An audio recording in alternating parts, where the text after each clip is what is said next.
It's time. And if you don't go in, I promise you will never forgive yourself. Welcome to MsMojo, and today we're looking at the ill-fated characters the Greys fandom continues to mourn. Since we're discussing major plot points, watch out for spoilers. Give me the papers. Ma'am. Give me the papers! Number 20, Susan Gray.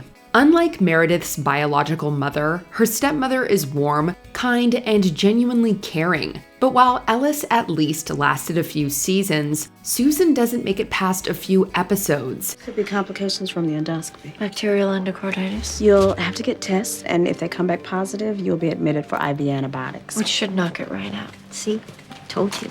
Don't be dramatic. Just as Meredith begins to consider letting Susan into her life, the latter's death comes out of nowhere. What should have been a routine surgery for a preventable condition takes a devastating turn when complications arise, leaving Susan's loved ones reeling with her loss. You said it was really simple, and that it was this simple thing. It was. Her death not only shatters all hope of Meredith being welcomed into her father's family, but it also destroys their relationship for good. Instead of healing old wounds as she'd hoped, Susan's passing tears the Greys apart beyond repair. I trusted you. Don't. At some point, maybe we accept the dream has become a nightmare.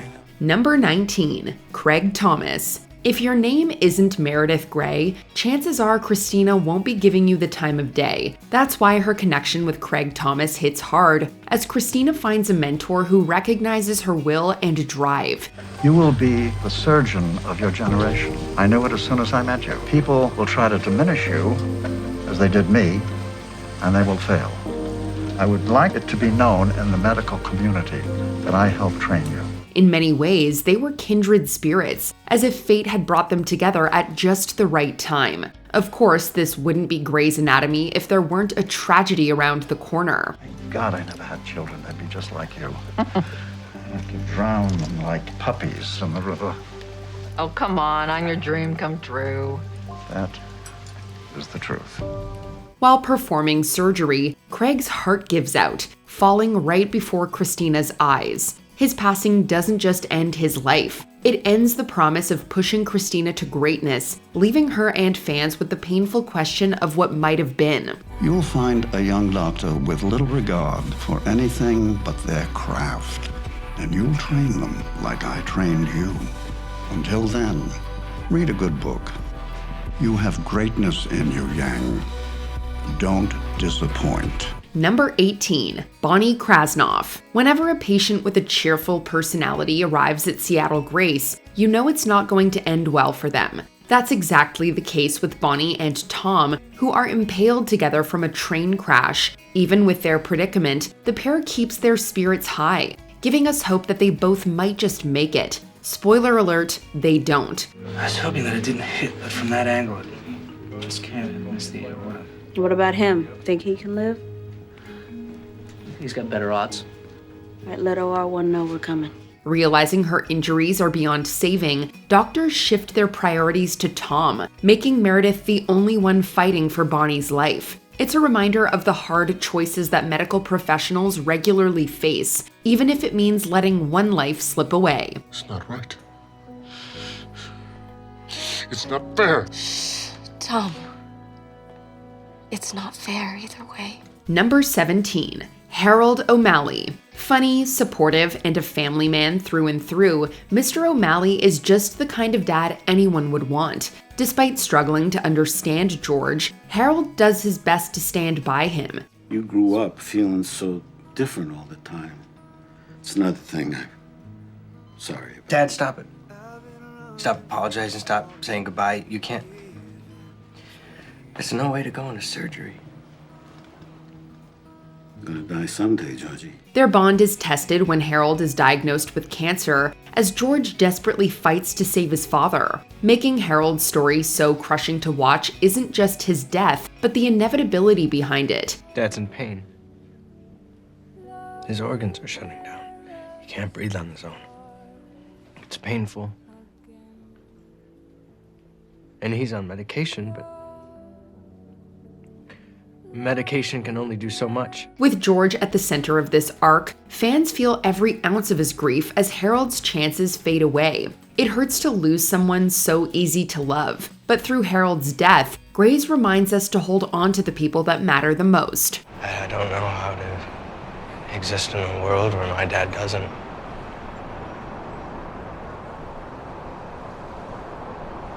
Yeah, that never really changes. Number 16, Heather Brooks.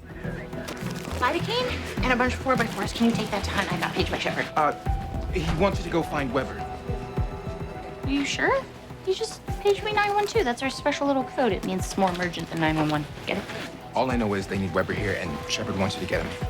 Happy-go-lucky and naturally vibrant, Heather carried herself with an infectious energy, even if it might have been a bit much for some viewers. But at one point, Grey's became notorious for randomly killing off its main characters, and Heather was one of its unluckiest casualties. By the end of the 9th season, fans were concerned for Richard's life, but come season 10, it was Heather who bid farewell. Dr. Weber!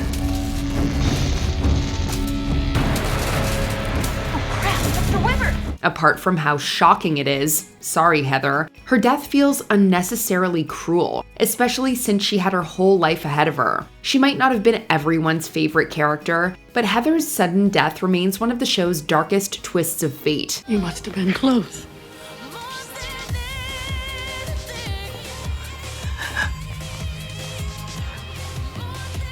Number 15, Mary Portman. One of the show's primary themes is that anything can happen without warning.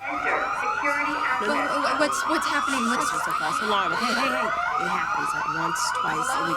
I'm sure. Fans were relieved when Mary survived the hospital shooting disaster, only to be blindsided by her demise the following season. What should have been a simple hernia repair ends with her husband in mourning. I have to go and tell Bill that it's time. He has a decision to make. We never learn what went wrong. Instead of a complex disease or a rare illness, Mary dies simply because it was meant to happen. Her death feels so gut-wrenching because of the complete lack of closure behind it. It's sad, it's unfair, but all we can do is accept a bitter truth that we'll never understand. With every surgery, there's a risk. In this case, the post-operative CT showed no sign of stroke, no acute bleed. We've run PET scans, MRIs, tried fluids, pressors. Basically, that's what I have to go and talk to Bill about today. Number 14, Dylan Young. And I know that I'm this ass who's been yelling at you all day. So you pretend that I'm not. You pretend that I'm someone you like. Whatever you need. But you need to listen to me. At the height of its popularity, the infamous bomb episode became one of Grey's Anatomy's biggest talking points. Fans were glued to their screens, wondering how Meredith could possibly survive clutching a bomb lodged inside a patient's chest. I can't wiggle my fingers because we can't shift the ammo. And now you want to roll out the entire gurney. Well, that's our safest option. So we move. Not a problem. We can do this. You handling this, Gray? I'm handling this. The episode keeps us hooked all the way through, and just when we're about to breathe a sigh of relief, everything blows up. Literally, in this case. Bomb Squad leader Dylan, so close to saving the day, is gone in the blink of an eye. Having earned both our trust and respect, Dylan's sudden and unceremonious demise is all the more painful. Even 2 decades later, fans continue to remember Dylan as a hero who deserved so much better. Number 13, Doc the Dog. If you ever doubted that no one is safe in Grey's Anatomy, the fact that they kill off Meredith's pet dog proves otherwise. Osteosarcomas are aggressive, but we can try and treat it with chemo or remove the tumor entirely. If it's spread too far, we may have to amputate the limb. At that point, should we even bother? Oh, right. Let's just let him die. I don't want him to suffer, Meredith. Although he gets on George and Izzy's nerves, Doc's sweet and stabilizing presence balances all the chaos surrounding the characters' lives. He also acts as a quiet comfort between Meredith and Derek as they struggle with Addison's return. But it wasn't meant to last. as Doc's terminal diagnosis forces them to put him down out of mercy. I'm sorry. I'm so sorry. I know how much you love him. I do. I love him so much. Sure, Denny's death shortly after steals focus. More on that later. But watching Doc's final moments is arguably more difficult to watch, because it's not just the loss of a pet, it's an innocent life cut short. You ready? Yeah.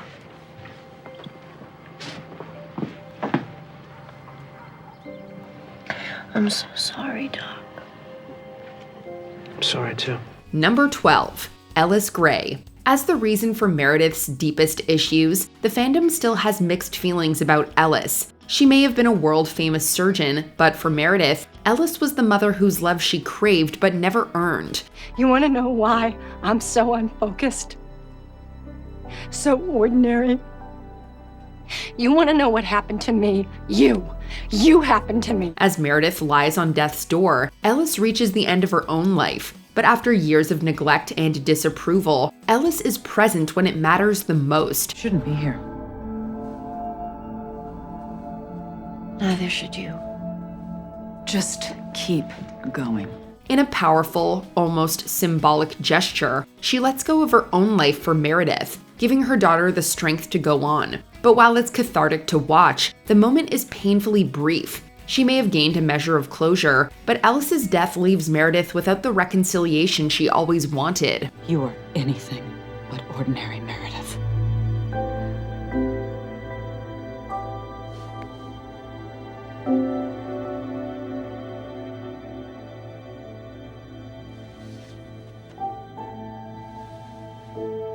Now run. Number 11, Thatcher Gray. In an ironic twist, the daughter Thatcher abandoned is the only person by his side for the end of his life. Despite years of hurt and heartbreak, Meredith chooses compassion over bitterness. That's so cold. Sorry, I can... No. Ah, it feels good.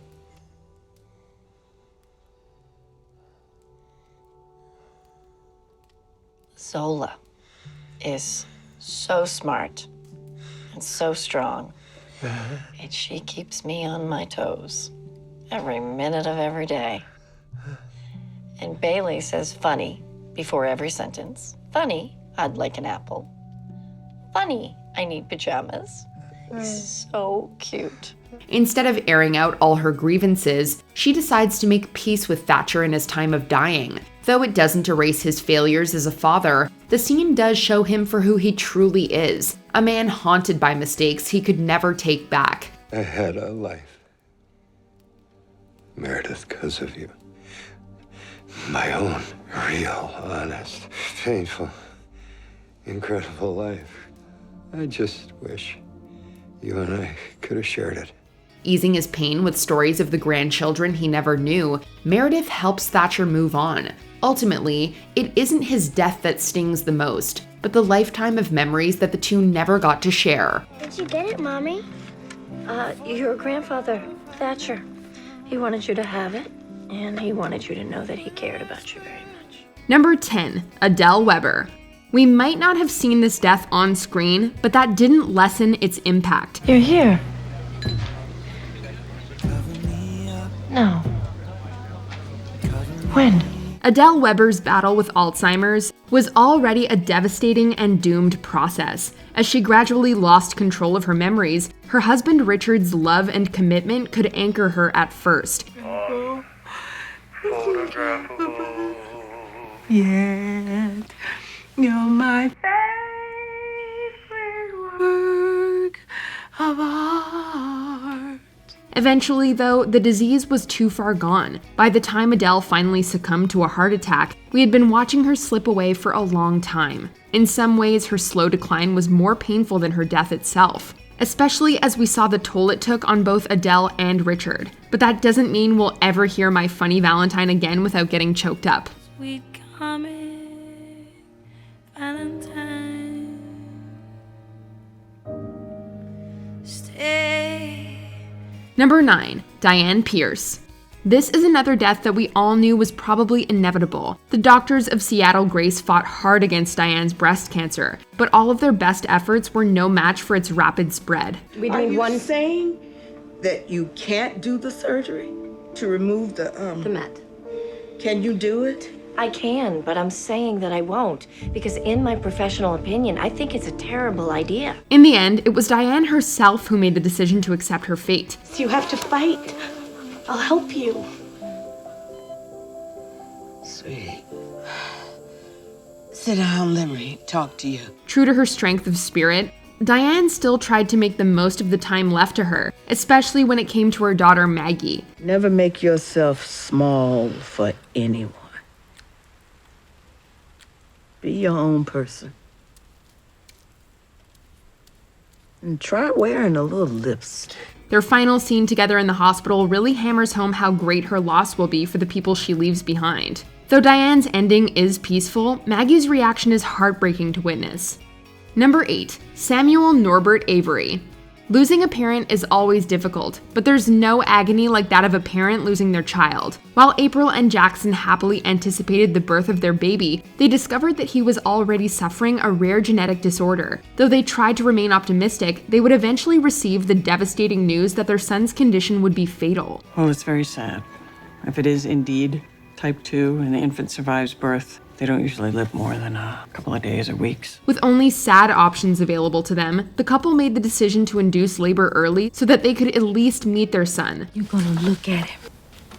You're gonna look at him and memorize every little detail of his face. And you will do that as long as he lives. The family had only moments together before they lost the baby they named Samuel. He squeezed my finger.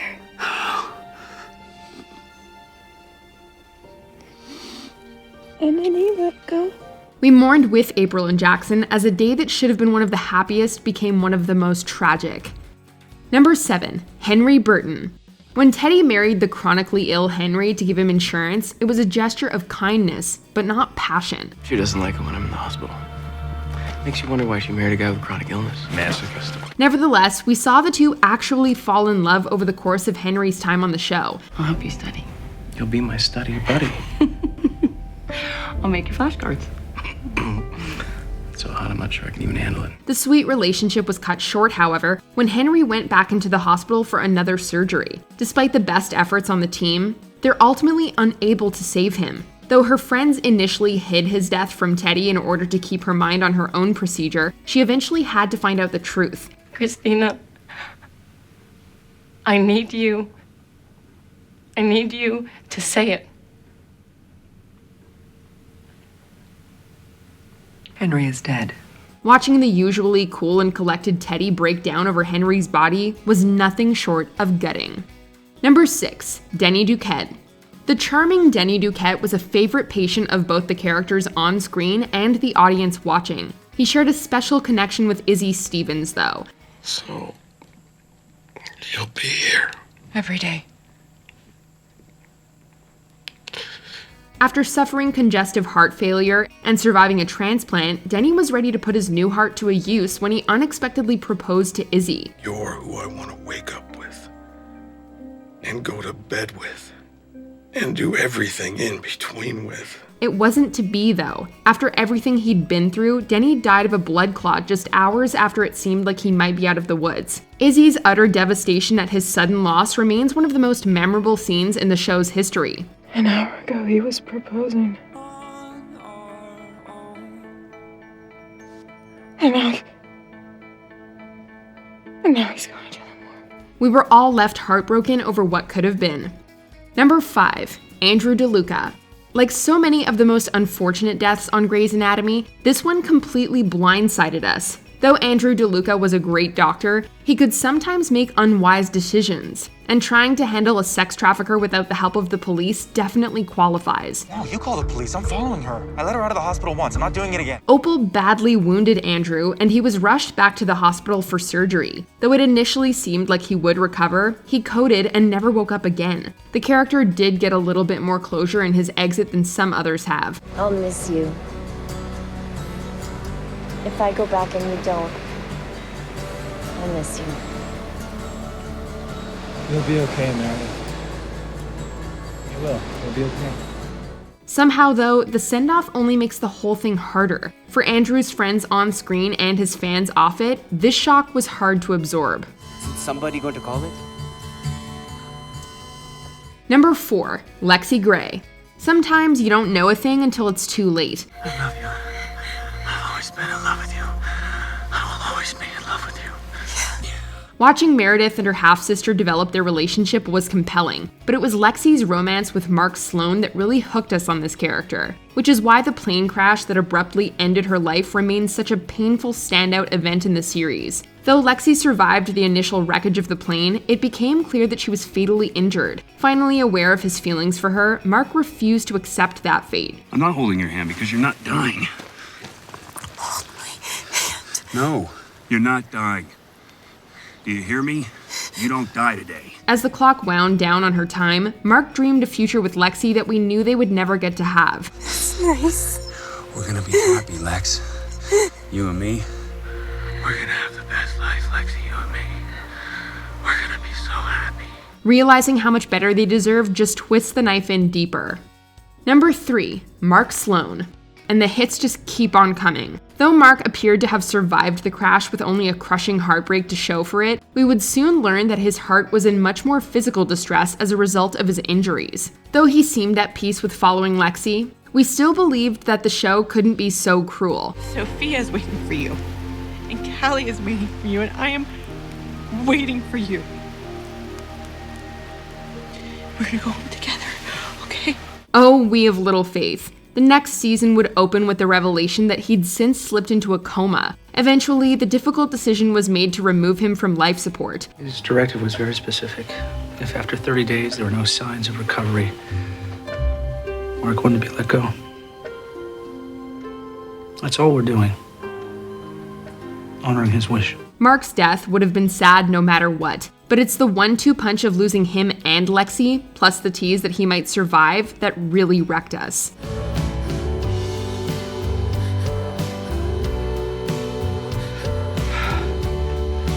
Number 2, GeorgeOMalley. When a John Doe patient was delivered to the ER, what little was known about him made it clear he was a hero. The next thing I know, he throws me out of the way of a bus I'm about to walk in front of and almost gets himself killed. He swept me off my feet. Sad, but business as usual at SeattleGrace. That is, until Meredith made a terrible discovery. 007.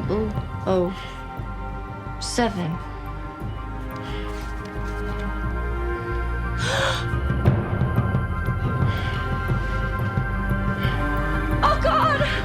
Oh God! As one of the original newbie doctors who we started the series with, it had been a bittersweet farewell when GeorgeOMalley decided to leave to become an Army trauma surgeon. Congratulations, Doctor. Welcome to the Army. The future Thank you. is never the way we imagined it. To discover that he had met such a sudden and brutal fate was truly shocking. George was the kind of character you wanted to see succeed. Nothing could have prepared us for how unfair his loss truly was. Before we unveil our top pick, here are a few honorable mentions. Elena Bailey, a heartbreaking parallel of the losses endured during the COVID-19 pandemic. They are the world's greatest mothers, and they are the most beloved wives. Elena Rose Bailey, 84. Olive Warner. She may have accepted her fate, but we certainly didn't. Tell me how's the way to go.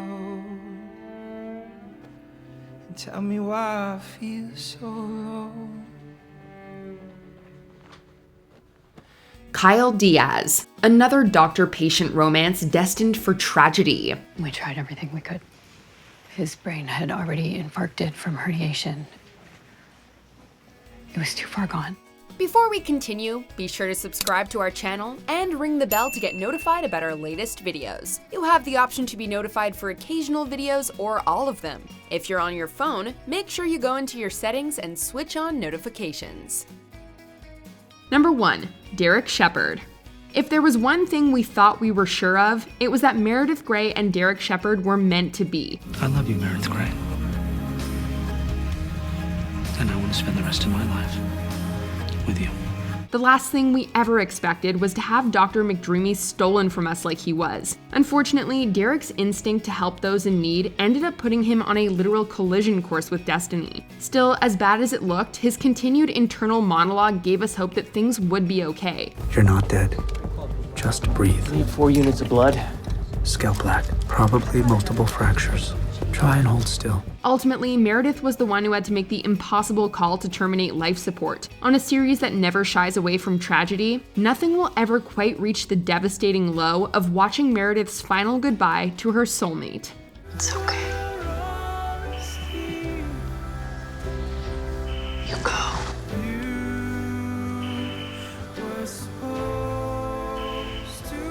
I'll be fine.